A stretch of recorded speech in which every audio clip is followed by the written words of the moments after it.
Seventh Court of Appeals for the Seventh Circuit. The Honorable Andrea Woods, United States District Court for the Northern District of Illinois, and the Honorable Honorary, United States District Court for the District of Columbia. Appearing for the petitioner are Kaksha Balakai and Caroline Azam, and appearing for the respondent is Ashley Hurley and Mean Lee. With that said, court will begin. Please make sure your cell phones are off. Bailiff?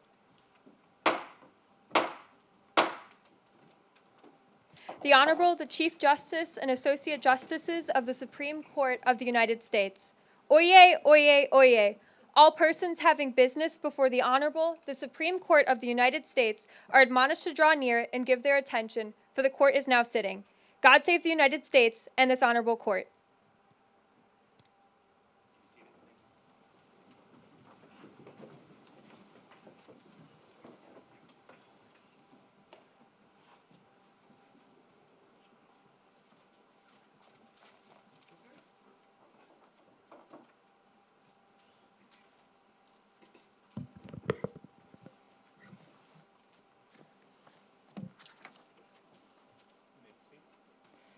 Chief Justice, may it please the court. Good afternoon, Your Honors. I'm Caroline Azam, and together with my co-counsel, Akanksha Balakai, we represent the petitioner, Mr. Jean-Pierre Benoit. I will discuss why a drug dog sniff at the U.S. border constitutes a search under the Fourth Amendment, and my co-counsel, Ms. Balakai, will discuss why Roxy's search of Mr. Benoit's person was unreasonable. Before we begin, we'd like to reserve 2 minutes of our time on rebuttal. Thank you. This case strikes at the heart for the Fourth Amendment protections for citizens to be secure in their persons, and that right does not disappear at the U.S. border. Border Patrol agents, including their drug-sniffing dogs, do not have unbridled authority to sniff, touch, or expose individuals at the border. Mr. Benoit had a privacy interest in his bodily integrity, meaning that Mr. Benoit was protected by the Fourth Amendment even during a border stop. Does it really make a difference whether this dog actually touched its nose to your client's groin as opposed to sniffing him from a few inches away? No, Your Honor, because the test here should be a close proximity, targeted sniff of an individual constitutes a search under the Fourth Amendment.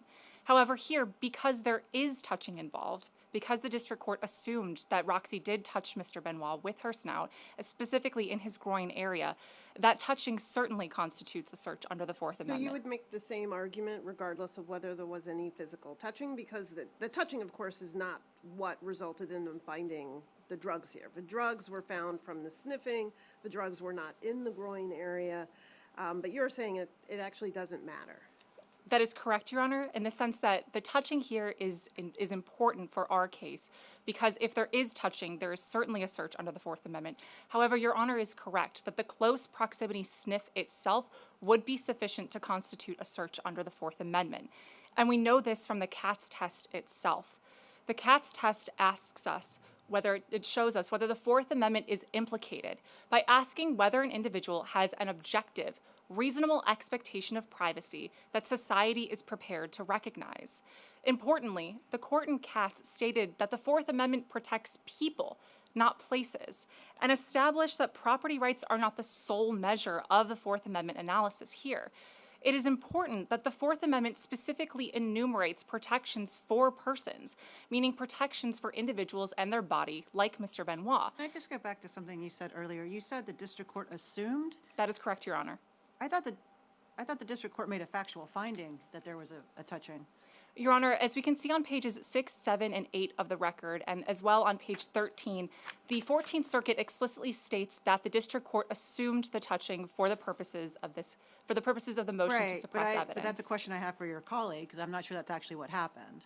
I think, so when I read the district court's opinion, said on R6 that the canines was in close range and came into contact with the groin area, and said made actual physical contact with the body. That's correct. I read those as factual findings. Your Honor, that is how the petitioner also reads those facts. However, and then the appellate court says that, spoiler alert, this is a question I have for you all too.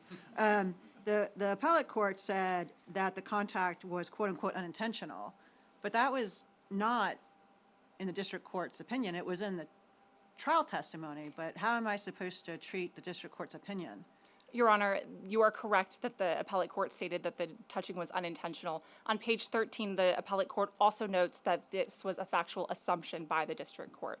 This court is, of course, free to review factual findings for clear error and the legal principles themselves de novo. But do you agree or disagree with the appellate court that the district court just made an assumption? We would disagree with the appellate court and state that that was a factual finding that this court could review for clear error.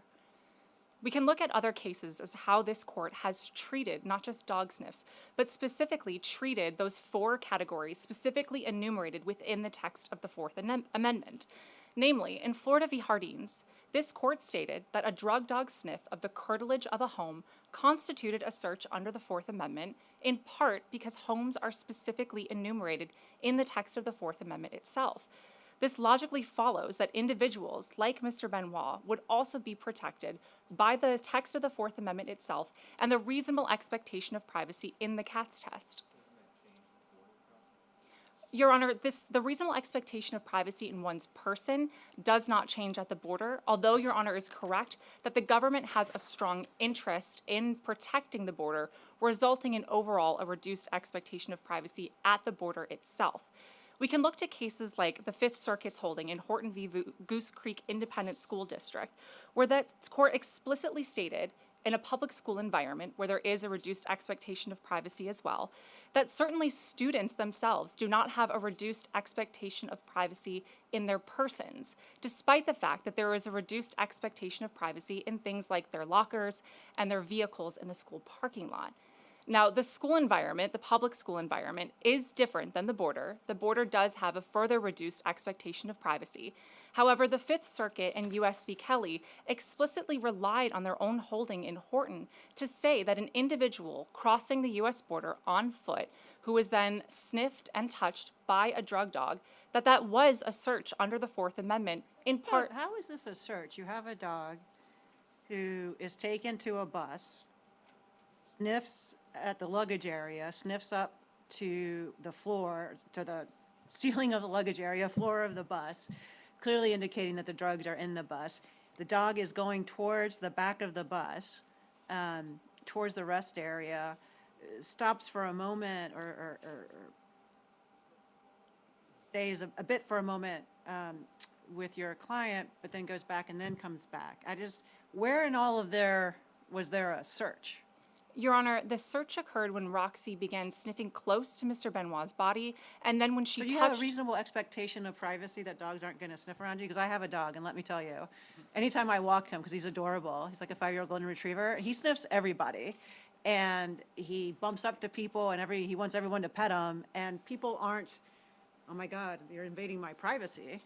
Your Honor, in the example that you just gave, you're referring to a pet or a domestic animal. But Roxy is a trained law enforcement officer. She is trained for situations just like this. And importantly, on pages 20 and 21 of the record, we know that Roxy's passive alert training does not involve any touching. For the purposes of one...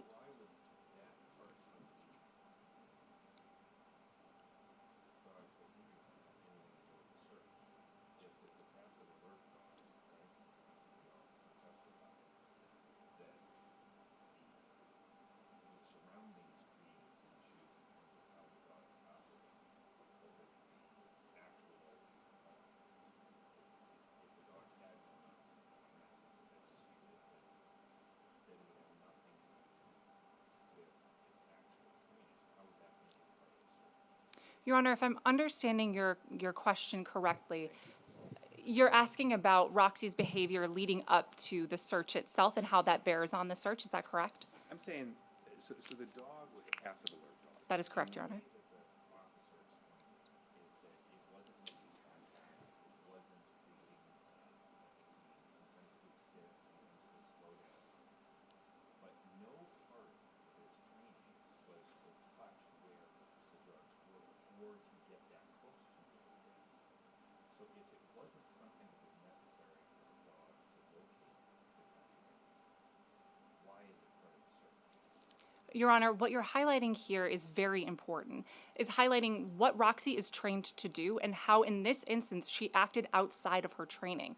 This is important because this not only speaks to whether or not something is a search, but will also speak to the reasonableness factor, which Ms. Malachi will address in just a few moments.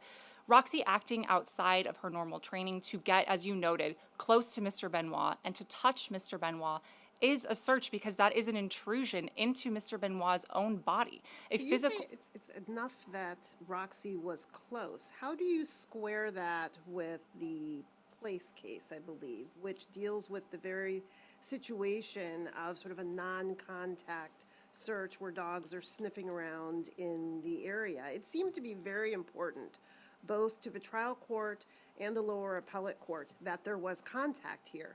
But what you're saying is that that doesn't even matter. It seems you are arguing for a legal rule that would go much further than even the ruling in your favor at the trial court level. How do you square that with is it Place? Yes, Your Honor, it is United States v. Place. To the first part of your question, before addressing Place, to discuss the legal rule at question, the touching is still important because we know that because there was touching here, there was a physical intrusion into Mr. Benoit's body itself, but the close proximity targeted search is not much more of an expansion beyond that, because the close proximity targeted search would need to be close enough where touching is possible at all, which, as I mentioned earlier to Justice Kohler's question, would mean is outside of Roxy's training here. To the second part of your question about United States v. Place, Place is instructive, but it is distinct here. In United States v. Place, this court held that a 90-minute detention of a defendant's luggage to subject it to a drug dog search was not a search under the Fourth Amendment because it was, quote, less intrusive than a typical search. Place highlights how drug dog sniffs are supposed to work. This court has described drug dog sniffs as sui generis, meaning that it is of its own kind, because drug dog sniffs are unique. They are supposed to only alert law enforcement officers to the presence of contraband without revealing any other lawful conduct or lawful activity here. And we can see from cases like Illinois v. Cabayas that this court has been quite clear on that. But the presence of contraband does not negate an individual's privacy interest in their body or in any other lawful I activity. just don't understand what the privacy interest is. Guy's sitting down on a crowded bus, a dog comes by and says, yeah, you got drugs on you. Like, where's the privacy interest? Your Honor, the privacy interest is in Mr. Benoit's body itself, where he was closely sniffed and then touched by Roxy. He was closely sniffed because he's in a small, narrow bus. Yes, Your Honor. I mean, I guess maybe, take buses with bigger alleys. I don't know, but I'm just still not seeing it. I mean, the dog is sniffing in the air, right? Yes, Your Honor. So I don't have a privacy interest in the air around me. That is correct. The close proximity aspect of it is how close Roxy is getting to his body before the physical invasion of his person. That's because he's in a very narrow bus. Yes, Your Honor. The conditions that Roxy was working under were atypical, which can impact her training, which Agent Hall noted in pages 20 and 21 of the record, that this is not the typical environment. And to your Justice's earlier questions about Roxy's training, she did not fully passively alert. And part of that is because of the nature of the bus itself, but that means that the agent simply regarded what she did as an alert instead of actually relying on her to make a full alert. I don't understand. I guess I don't understand, and I didn't understand when I read this why it matters. She sniffed, there's drugs around, and your guy had a bunch of drugs on him. Yes, Your Honor, but the Fourth Amendment analysis is not one done in hindsight. Just because Mr. Benoit was found with contraband on him does not mean that everything up until that point is now per se reasonable, as Ms. Balakai will address. When we're discussing Mr. Benoit's privacy interest in his own body, this court, in cases like Skinner v. Railway Labor Executive Association, has held in part that urine tests and urine test collection is a search under the Fourth Amendment, in part because it not only implicates the body, but it implicates very private, very sensitive areas of the body. How is what happened here more intrusive than when I go through the border crossing and they open up my luggage and they see my medicine, whatever I sleep in, my underwear? I mean, we sort of assume that these things are okay and not an invasion of privacy. We don't have a reasonable expectation of privacy that protects us in that context at the border crossing. It sure seems like when they go through my luggage, that's a lot more intrusive and potentially humiliating than having a dog sniff the outside of my clothing. And I'll just add, and then if you're going through TSA, they can do a pat down. Yes, Your Honor, and this brings us back to United States v. Place, which Your Honor brought up earlier, and should answer both your question, Your Honor, here. Because the case in Place, the dog in case, and the law enforcement officers did not have any physical intrusion into the luggage itself. So both Place and Caballas here are instructive but distinct. The property in question was never physically intruded upon. They dealt with property. Your Honors, I see my time has concluded. May I have leave to finish answering your questions and conclude briefly? Thank you. The property was never physically intruded upon, that there was dealing with property, not people's individual bodies, and the dogs in both of those cases properly alerted. And for those reasons, Your Honor, we respectfully request that you reverse the 14th Circuit's holdings on both issues and grant Mr. Benoit's motion to suppress evidence. Thank you.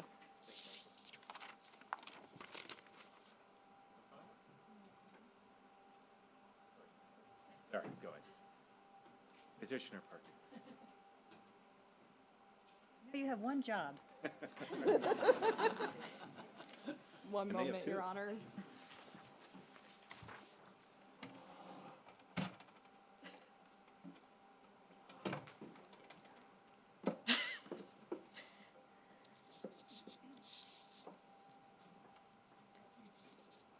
Chief Justice, may it please the Court. Good afternoon, Your Honors. My name is Akanksha Balakai, here on behalf of the petitioner, Mr. Jean-Pierre Benoit. As my co-counsel, Ms. Azam, discussed, Roxy's close proximity sniff of Mr. Benoit's body was a Fourth Amendment search. I will discuss why that search was unreasonable. Your Honors, invasive searches of an individual's body require more than just the bare assertion that that person How was... is this an invasive search of someone's body? I mean, the dog was walking around and then touched them and then moved on.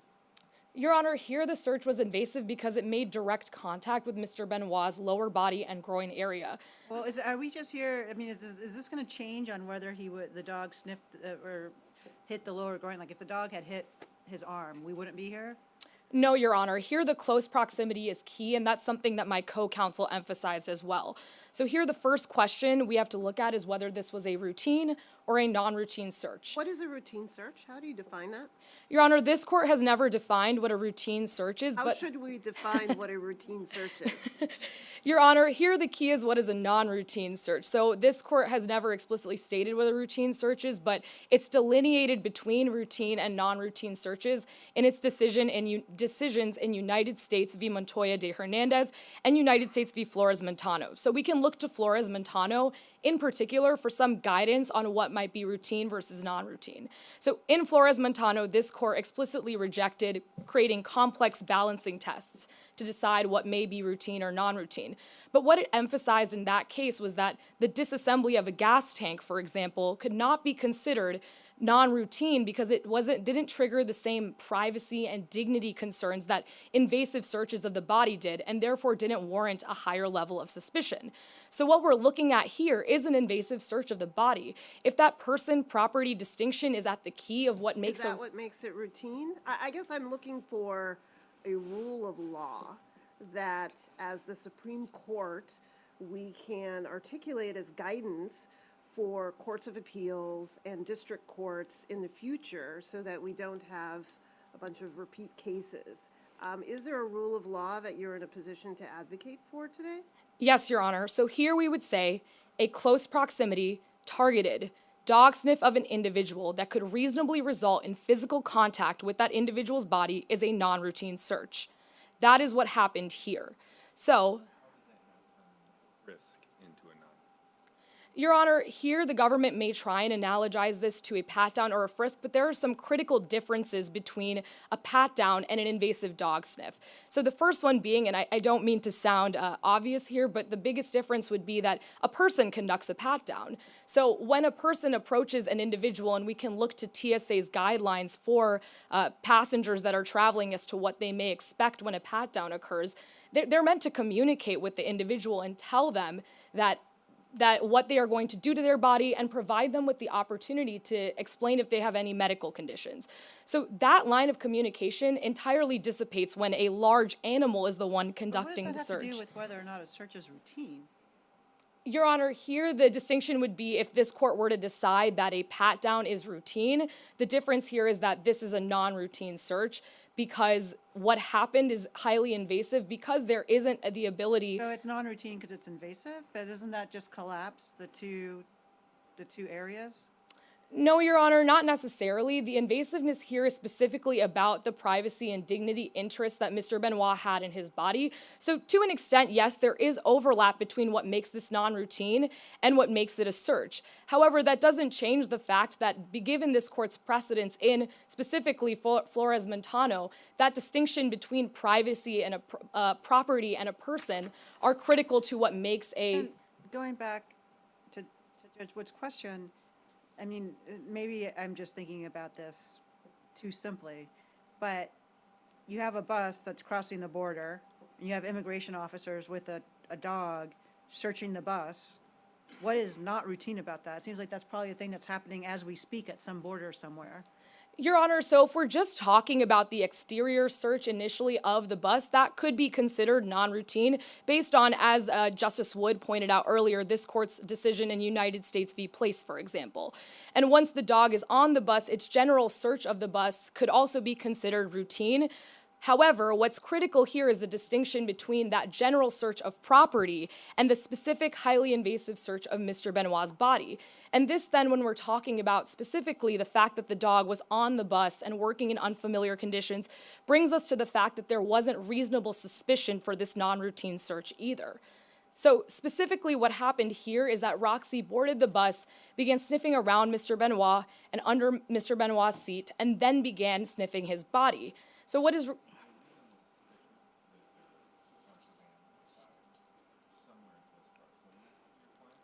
Your Honor, here what Agent Hall stated in the record is that he believed that when Roxy generally alerted to that luggage bin at the rear exterior of the bus, it led him to believe that there may be some sort of contraband in the rear bus bathroom.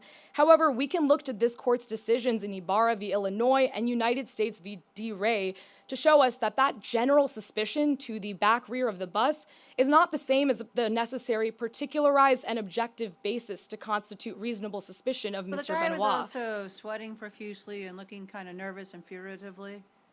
Your Honor, agents said that they believed Mr. Benoit appeared to be nervous at the time that they first boarded the bus and when Roxy later closely approached him.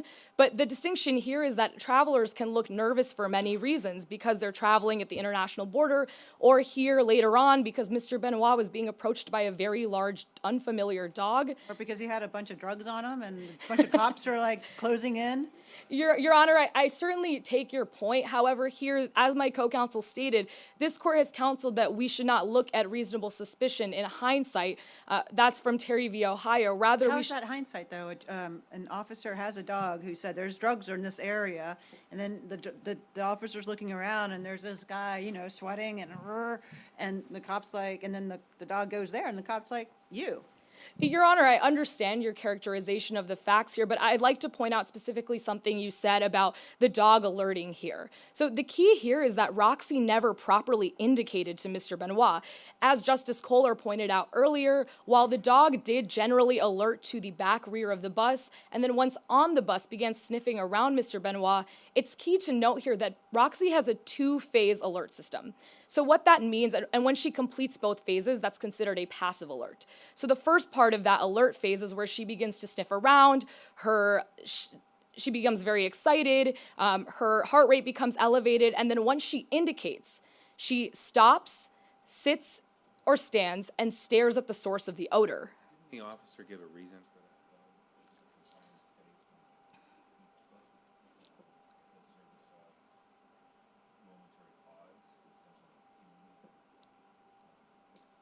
Equivalent of Yes, Your Honor, that is what the agent stated. But what's critical here is that is not the objective basis necessary for there to be reasonable suspicion. So we can look to this court's decision in Florida v. Harris as a great example of why that's not enough here. In Florida v. Harris, this court stated that while a proper dog alert, so if Roxy had fully passively alerted to Mr. Benoit in this case, can constitute probable cause.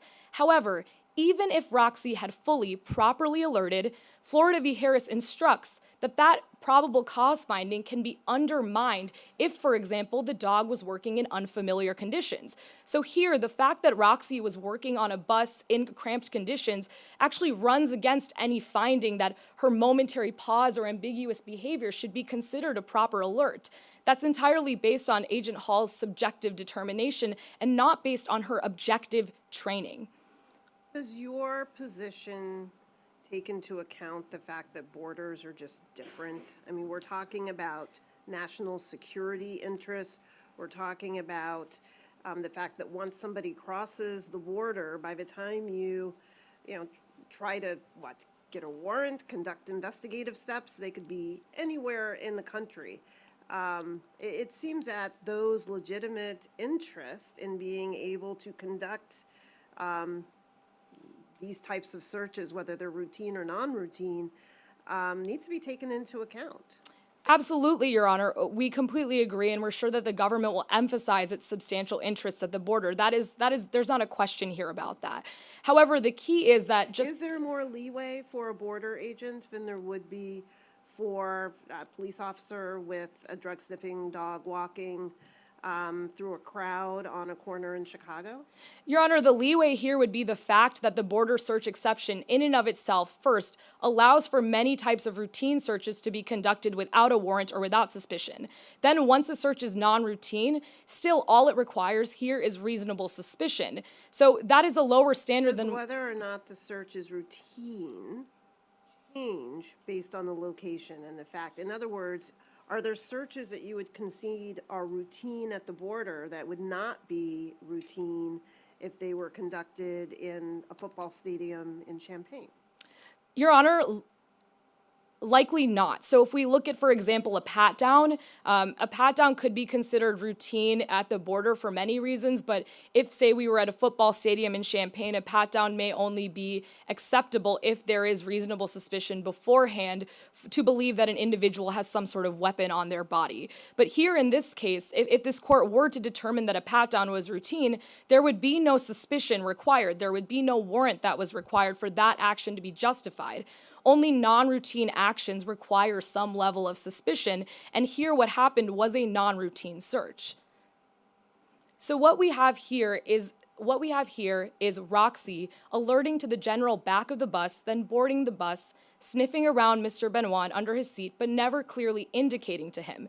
In addition to that, as Justice Reyes pointed out, agents stated that Mr. Benoit appeared to be nervous. But even taking all of those things together, the totality of the circumstances here does not support that there was reasonable suspicion that Mr. Benoit at the time was carrying drugs. And Your Honors, if this court were to say that that was enough, anytime a dog acted outside of its training, oddly towards a person at the border, and that person seemed nervous, that would be enough reasonable suspicion to justify all sorts of invasive searches at their body. So while the border is different, and we certainly understand that, that doesn't mean that the Fourth Amendment in and of itself completely disappears. And this brings me back to the fact that this was a non-routine search. So here, what we can also see is that invasive searches compromise an individual's bodily integrity. How is this guy's bodily integrity compromised? I mean, the dog just bumped him. I mean, if my bodily integrity was compromised every time a dog just bumped into me, I don't know, I'd have no integrity left. Your Honor, my co-counsel pointed this out, but if it was just any regular dog, perhaps the analysis would look different. But this wasn't just any regular dog. The key here is that it was a law enforcement dog that is trained for the purpose of sniffing to find contraband. So the fact that the dog came in close proximity, and it wasn't necessarily a dog that Mr. Benoit was familiar with, it was a very large dog. We can see on page 18 of the record that Roxy is a large, intimidating German Shepherd. That in and of itself, the fact that she put her entire snout in his groin and made contact with his groin is highly invasive. Was there a finding that I didn't she think there was a put her finding that- entire snout no, in his yeah. groin? I thought it was maybe brushed against the groin area, which is not where the drugs were, by the way.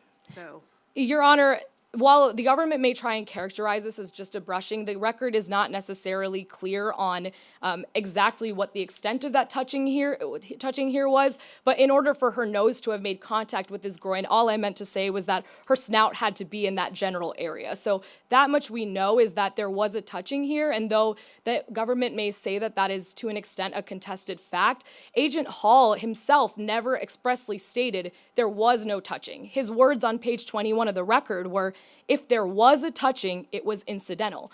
But here it does not matter if that touching was incidental. What matters is that it occurred because there was a close proximity, targeted dog sniff of Mr. Benoit's body that did result in contact with his body. so assuming that this is a search, and assuming that your colleague is correct, that it's a search even if Roxy does not make contact, does whether or not Roxy makes contact implicate the reasonableness? So is the search more or less reasonable because the dog makes contact? Your Honor, I see that my time has expired. If I may have leave to answer your question and briefly conclude. Thank you. So here, the fact that there was contact meant for sure that this search was over the line, but close proximity in and of itself is still enough for this to have been a non-routine search, and particularly a non-routine search that here was not supported by reasonable suspicion. And for these reasons, we ask that this court reverse the 14th Circuit's holdings. Thank you.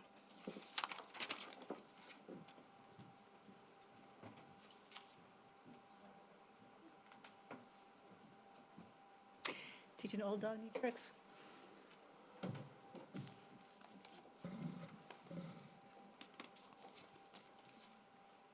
Mr. Chief Justice, may it please the court.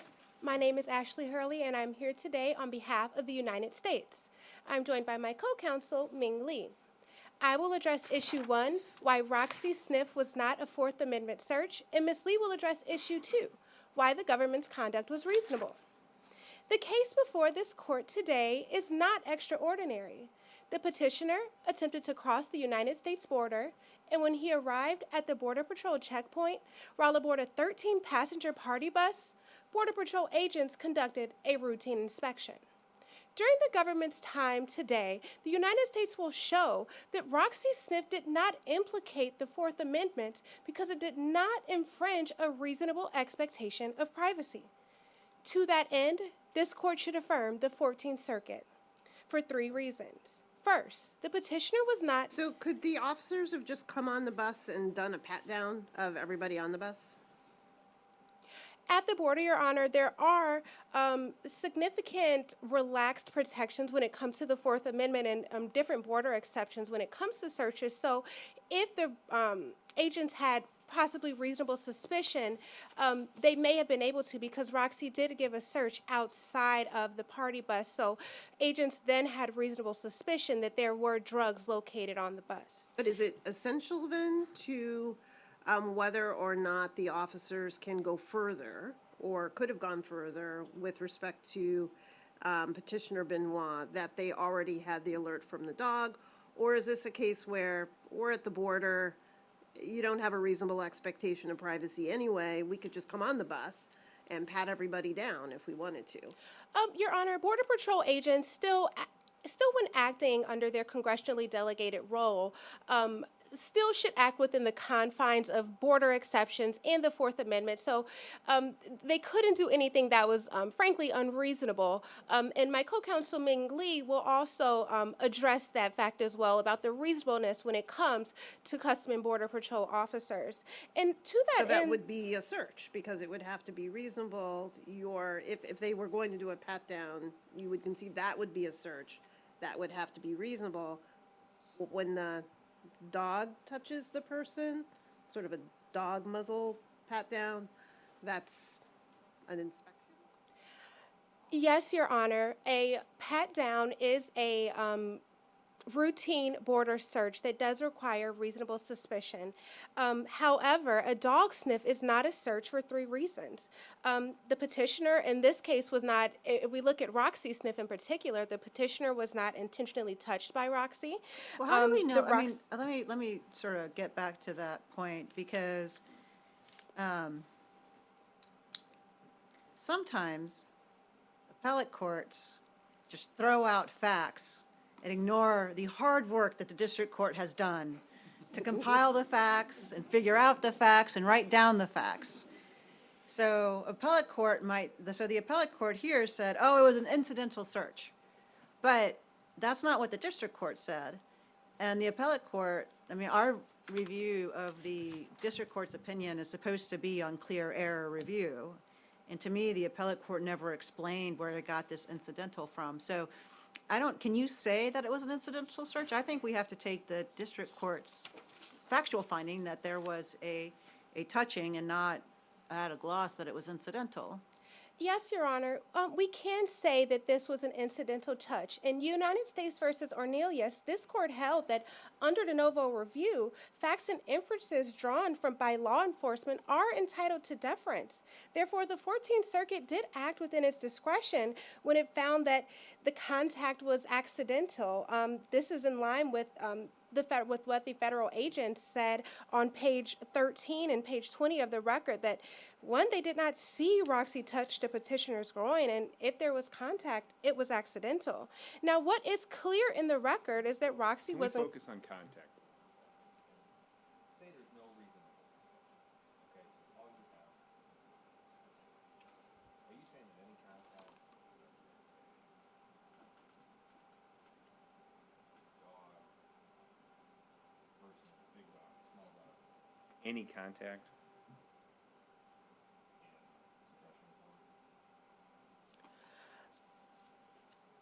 No, Your Honor. I am not saying that any contact.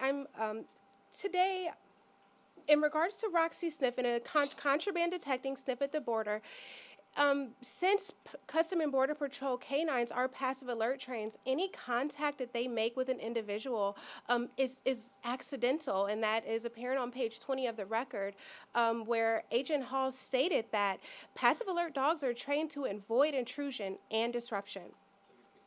back to,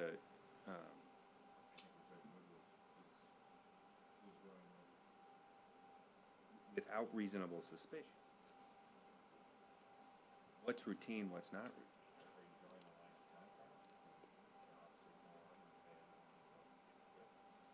Your Honor, when we're determining what is routine and what is not routine, we're looking at the totality of the circumstances, and that is what my co-counsel, Ms. Lee, will elaborate on further. This court, if we go back to the dog sniff and based solely on this touch, this court has not ruled a dog sniff a search based on an incidental touch or mere nearness to a person, place, paper, or effect as enumerated in the Fourth Amendment. Fourth Amendment jurisprudence reveals that an expectation of privacy is implicated when the government's conduct is intentional. And here, as I said, based on Roxy's formal training and her behavior on the bus, it just really didn't convey an intent to touch the passengers. Next, for a dog sniff to violate a privacy interest, the intrusion must be significant. Passive alert canines are trained to avoid physical intrusion, and Roxy's close proximity to the petitioner just does not arise to a constitutional violation. Roxy simply detects the odor of drugs in an open area. In Skinner, this court found that when government conduct takes a physical sample directly from a person's body to further analyze it, there, an expectation of privacy is infringed. This would include penetrating beneath the skin, using body samples to perform a chemical analysis, and engaging a breathalyzer test to capture and analyze air from a person's deep lung. These procedures take a sample from a person's body and they analyze it. Therefore, that would reasonably offend an expectation of privacy.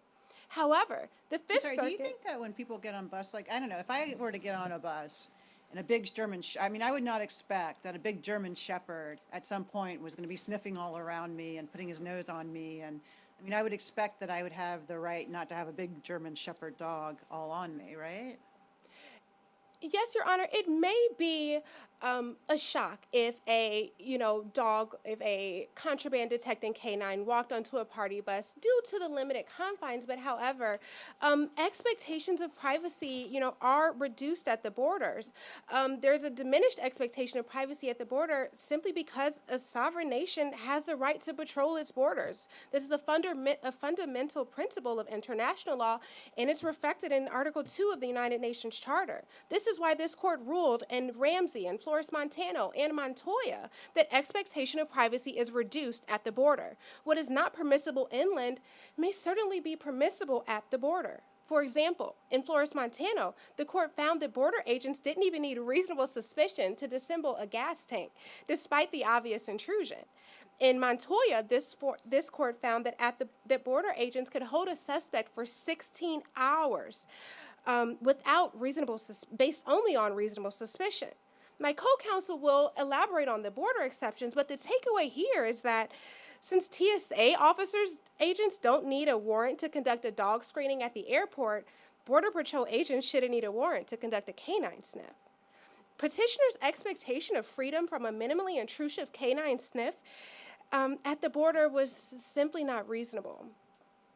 In place, this court found that dog sniffs are sui generis, meaning that they are one of its kind. At the border, this is even more so true.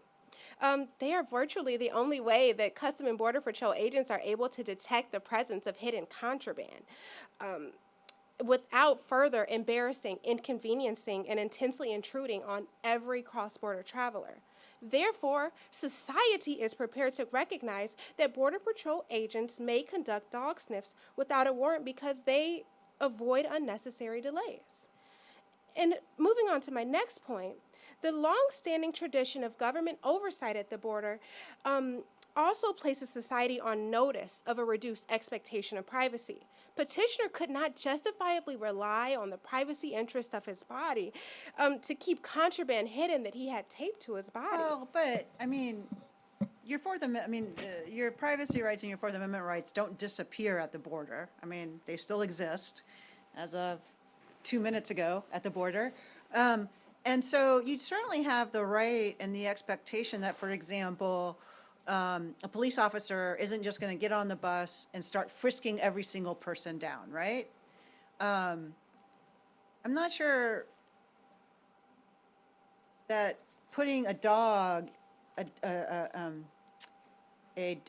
drug-sniffing dog in a very confined space, you kind of expect that the dog is going to be bumping into people, and you're putting the dog in a situation where it is going to be doing intentional touchings with people.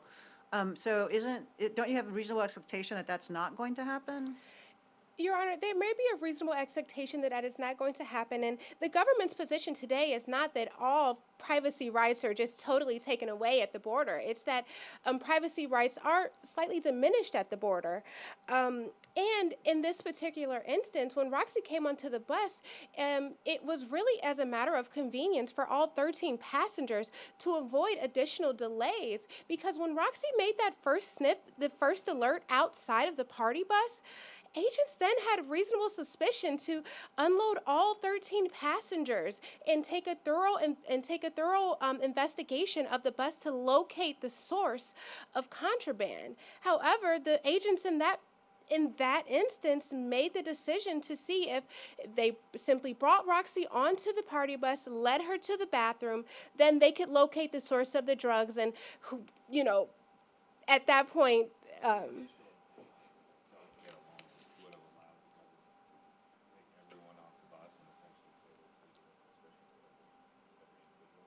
At that point, Your Honors, federal border agents had a congressionally delegated duty to ensure that they found that the contraband that was hidden on the bus at that time. Moreover, the longstanding tradition of government oversight also placed society on notice of this diminished expectation of privacy. The 11th Circuit, the 4th Circuit, and this court's precedent in Katz revealed that if the government is noticed, expectations of privacy are reduced. Title VI and Title 19 specifically state that travelers may be subjected to search and inspection to detect the presence or absence of contraband. A reasonable person would just simply not attempt to cross the border with contraband. I feel However, like, not to raise the slippery slope specter, but it sounds like the logical conclusion to draw from your argument is that these border agents could have done whatever was necessary to try to find those drugs once there was an alert, including, patting people down, making people take their clothes off, maybe body cavity searches. That seems to be the logical extension. Where would you draw the line? Your Honor, the line would be drawn at non-intentional contact,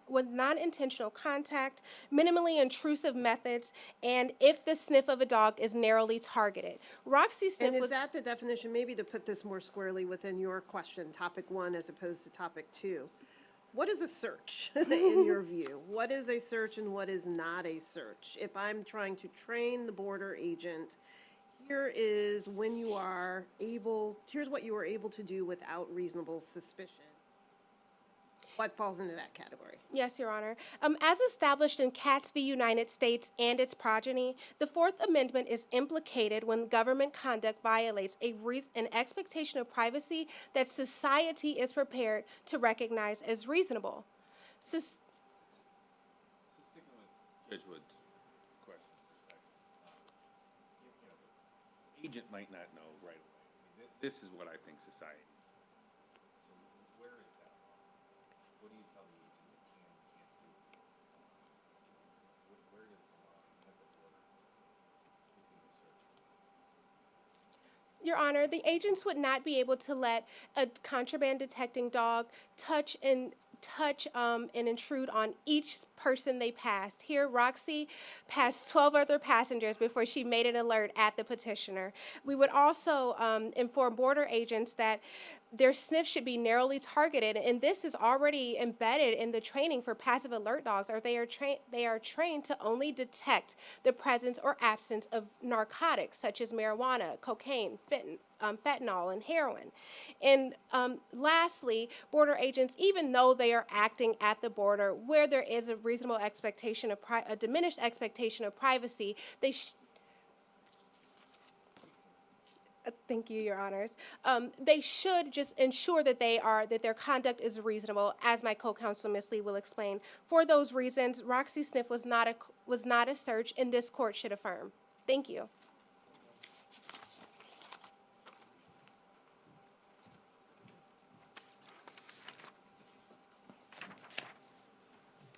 Mr. Chief Justice, and may it please the court. Good afternoon, Your Honors. My name is Ming Lee. I'm representing the respondent, United States. I will be explaining why Roxy sniff was reasonable, even if it constituted a Fourth Amendment search.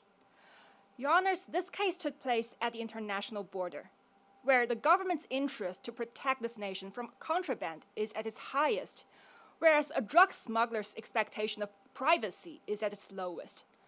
Under this unique setting, the reasonableness of a border search turns on whether or not it is routine. Roxy sniff was routine, and therefore per se reasonable. What is the definition of a routine search? Your Honor, the federal circuits have uniformly agreed that intrusiveness is the criteria for evaluating a routine search. So, and this court's previous rulings have already supplied Your Honors with a clear spectrum of intrusiveness. On one end of the spectrum is this court's ruling in Montoya, which held that body cavity searches, involuntary X-rays, and strip searches are highly intrusive and they are non-routine. On the other end of the spectrum, however, is this court's ruling in Terry, which marks brief frisks or pat-downs as the benchmark for minimal intrusiveness. And accordingly, the federal circuits have consistently adopted Terry as the standard for a routine border search. So the only question before Your Honors is to determine where on this spectrum Roxy sniff resides. And it is clear that Roxy sniff was no more intrusive than a frisk or pat-down. This is first supported by United States versus Kelly, which is a Fifth Circuit case which held that a dog sniff, even one involving some bodily contact, was no more intrusive than a frisk or pat-down. In Kelly, As in here, there was a drug detection dog who sniffed the person trying to cross the border. It didn't and- contact his groin, right? As a matter of fact, it did, Your Honor. And despite this fact, the Fifth Circuit still held that it was a routine search and no more intrusive than the Terry frisk or pat-down. Its reasoning is that because individuals crossing the border can reasonably expect to be stopped and possibly searched, the intrusion of a dog sniff is slight at best. And additionally, this court has long recognized dog sniffs as devices that ensure minimal disclosure of information, as my co-counsel has already elaborated.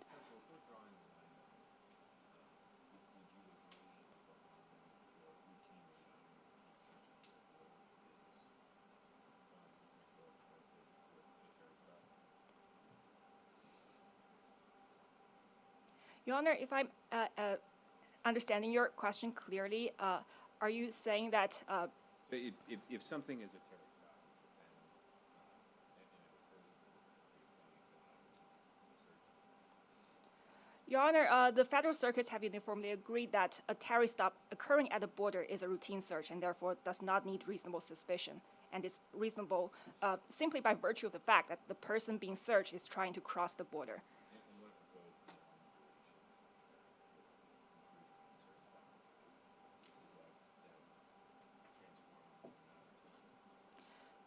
Your Honor, then that is an ambiguous area. There are some federal circuits which interpret some slightly more intrusive searches than a Terry stop. For example, searches involving removal of external, like a coat or shoes, as still routine search. But the point here is Roxy's sniff certainly did not rise to the level of even a brief Terry stop. And this court has held in cases like Place and Royer that dog sniffs of luggages are no more intrusive than a Terry stop because of its minimal, it ensures minimal disclosure of But a information. luggage is not a human being, right? Yes, absolutely, Your Honor. Human beings enjoy Got higher... that one right. So human beings enjoy higher expectations of privacy, and that actually enhances our reason why we should ensure minimal disclosure of information, which is what Roxy Sniff is doing here. Here, Roxy Sniff was confined to the air surrounding the petitioner's external I mean, clothing. you keep like construing this as just, dogs out sniffing roses. I mean, that's not what was happening, right? The dog was conducting in close quarters sniffing to determine whether or not there was contraband. It was a large dog, and it had his nose, and, I don't think large snout was in the district court's findings, but fair point that the nose is touching the groin, the snout is not far behind, so that just seems like a little bit more than just the dog sniffing around. Your Honor, yes, absolutely. It's the alleged touch of the petitioner's groin area makes it more It's than not an just alleged touch. sniffing. The district court, the brilliant district court, made a factual finding that there was a touch, right? And we can't assume that there was no touch because we have no basis to disturb the district court's finding that there was a touch, right? Yes, that's correct, Your Honor. However, the district court also acknowledged that neither of the border agents saw this touch. So that means that even, let's assume this touch happened, it is still too brief, so brief that the border agents didn't even notice it, let alone plan it. So it is clearly unintentional on the border agent's side. And it is also unintentional on Roxy's side because it is clear on page 20 of the record in Agent Hall's testimony that it was incidental and it was a result solely from the confined space of the aisle. But the district court didn't say that, right?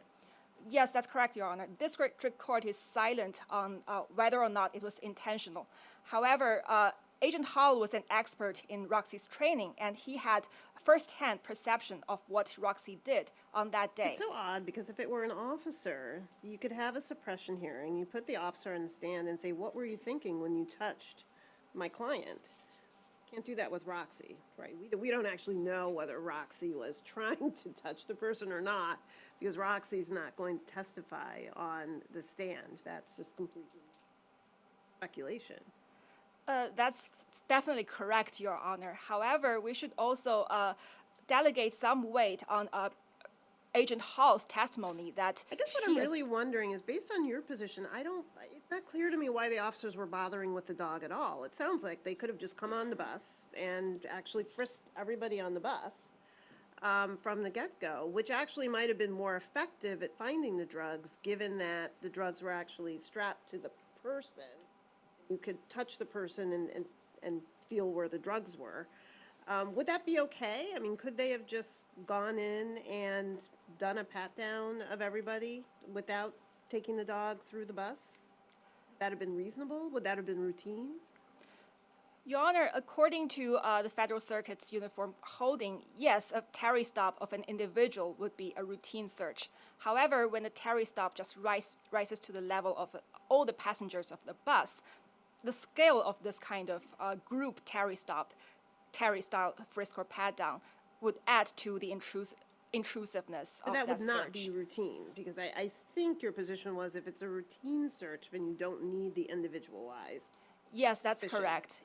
And so, is it your position that it would be non-routine for the officers to just come on the bus and pat down everybody because of the scale?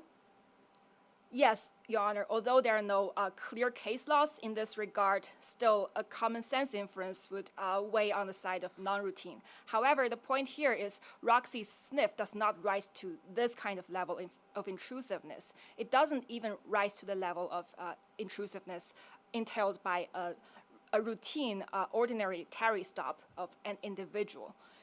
And as the 10th Circuit ruled in Romo versus Champion, a dog's brief and unintentional touch of a person's body parts cannot make an otherwise reasonable search and routine search unconstitutional. And this court has also confirmed in United States versus Sharp that just because there might have been less intrusive means to conduct a search, this does not change the otherwise reasonable nature of that search. And these kind of rulings, reasonings... Were there less intrusive means here? The less intrusive means would arguably be for Roxy to not touch the petitioner's groin area. However, just because there was such a touch on the groin area, it does not change the otherwise routine nature of that sniff overall. And this leads to my second point. Even if Your Honors are not convinced that Roxy's sniff was routine, it was still justified by the agent's reasonable suspicion toward the petitioner. Your Honor, the law is when a border search is non-routine, all that the government needs to establish is reasonable suspicion, which requires a much lower standard than probable cause. And this court held in New Jersey versus TLO that reasonable suspicion only requires a practical person's common sense inference about human behaviors. So is the nervous nature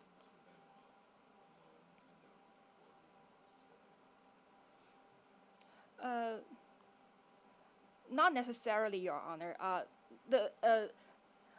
Our point is the totality of the circumstances here, which include both Benoit's exhibited nervousness and also Roxy's whole sequence of conduct of gradually narrowing down her attention to the petitioner. Those totality of circumstances, they provide like mutually independent grounds to justify the Border Patrol agent's reasonable suspicions. Finally. What if we determine that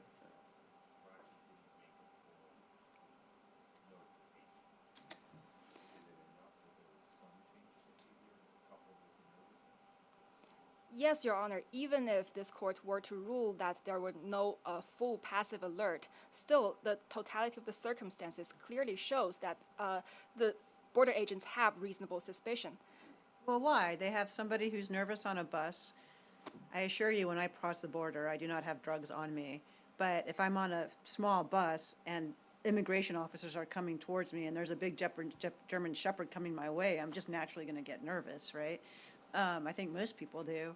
And if the dog didn't stop, then there's equal suspicion to anyone on the bus. So I don't know why that totality of the circumstances would give reasonable suspicion to the petitioner here in particular?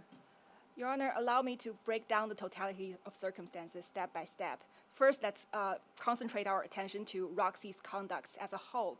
Roxy's sniff was almost point-to-point identical to a Fifth Circuit case, United States versus Garcia. There was also a drug detection dog who first alerted to the exterior of the bus and then was brought aboard. And then after being brought aboard, he gradually narrowed down his attention to a specific passenger.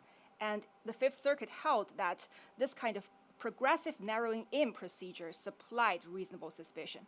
And here, the exact same narrowing in process happened behind each step of Roxy's conduct. Her initial alert was made specifically toward the floor of the compartment directly beneath the area where petitioner was sitting alone. This first narrowed down the police officer's attention to a defined area of the bus. And afterwards, after she was brought aboard, she actively pulled the agent to the rear of the bus. And then she paused before petitioner, which Agent Hall interpreted as a full alert, consistent with her training given the confined area of the bus. And afterwards, she further narrowed in her attention by putting her nose underneath the petitioner's seat. And finally, after sniffing the area surrounding the petitioner, she further narrowed down her attention to the petitioner's person. If those whole sequences of circumstances cannot reasonably fuel the border agent's suspicion that petitioner is the source of the odor, then it is hard for us to conclude what else can. And on top of that, petitioner exhibited nervous behaviors both before and after Roxy was brought aboard.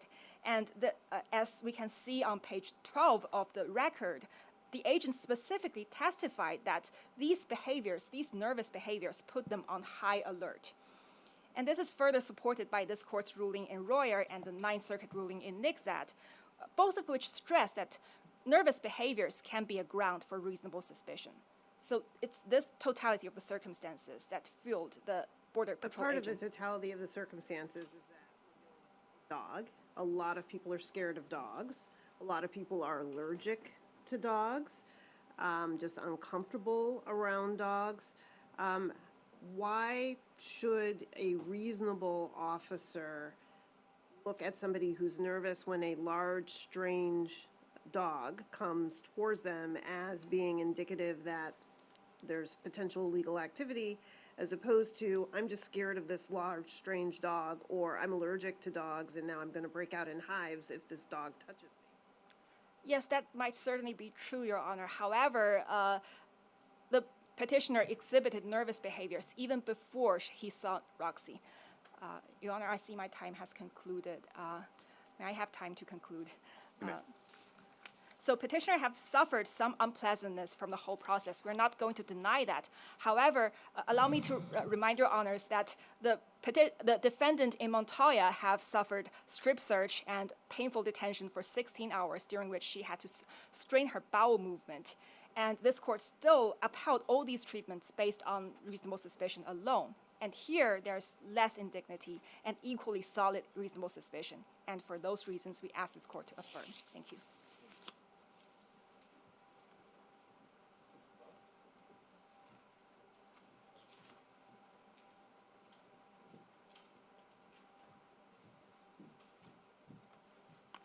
Be a little further away.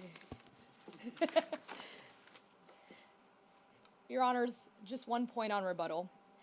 Convenience does not supersede the Fourth Amendment's requirements. Justice Wood's earlier question to the respondent about the slippery slope is at the crux of this case. Respondent themselves stated that people have a higher expectation of privacy. It doesn't matter here, Your Honors, if the touching was incidental or intentional. Certainly, we cannot understand what was in the dog's mind. What was the police officer supposed to do? The police officer or the immigration officer has a dog who's clearly sniffing drugs. So there's drugs there, right?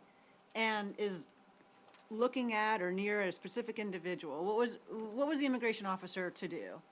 Your Honor, at the point in which Roxy came in close proximity of Mr. Benoit and could have reasonably made contact with his body, the officer should have stopped the search, and the reason for that is because it was outside her training. So to Stop the search and then just let the bus go? Not at all, Your Honor. Here, he should have waited for a proper indication from Roxy to Mr. Benoit. And it's critical here to note that, again, it is outside of Roxy's training to make physical contact with people. So it's not demanding more of agents So here. let's say that some more time went by and Roxy never actually sort of fully alerted, maybe because it was too constrained a space. So the immigration officer at that point is supposed to do what? Your Honor, it is immigration officers' responsibility to create an environment in which the dog can do its job properly. No, I know, but you're fighting my hypothetical. My apologies, Your Honor. No, it's fine. What was the officer supposed to do? The dog has clearly indicated to the officer's mind that there's drugs around this person. Were they supposed to Judge Wood's question, just go and ask for a warrant? Like, let the bus go?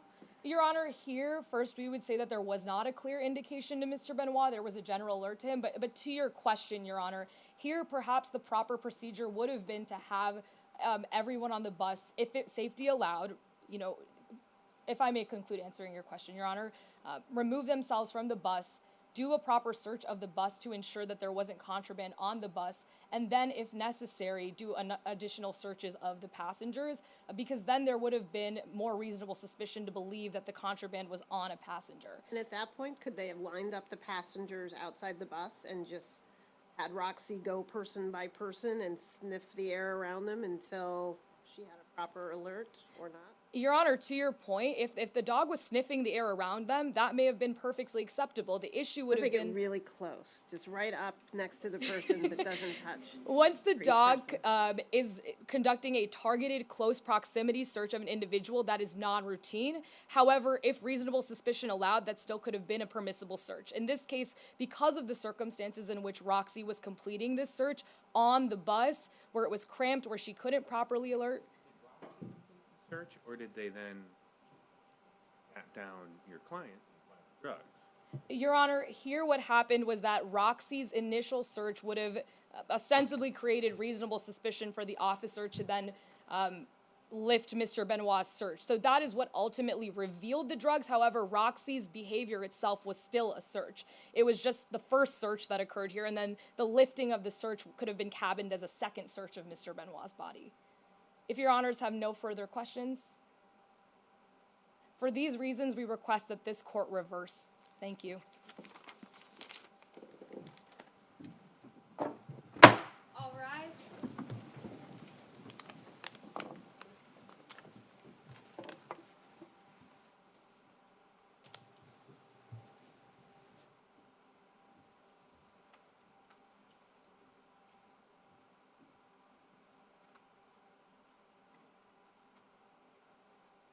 That concludes the Green Honorary round. Big round of applause.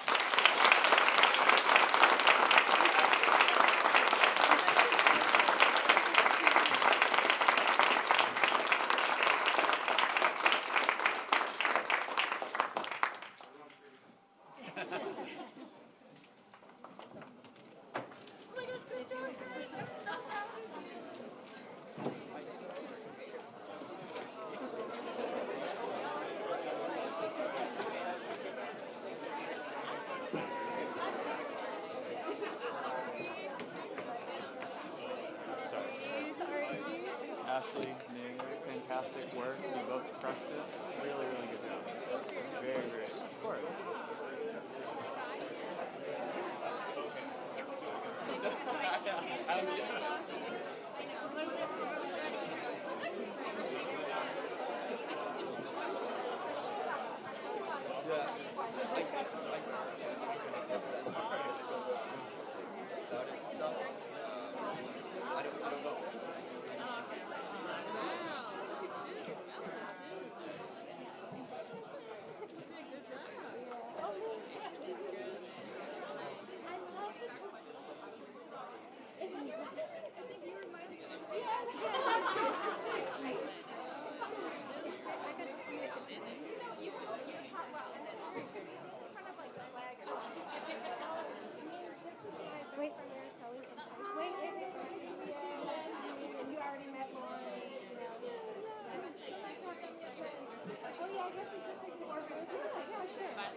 Where should we stand?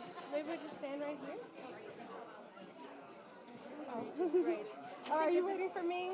Oh, okay, okay. Or did you want me to go up? Was this right here? Oh.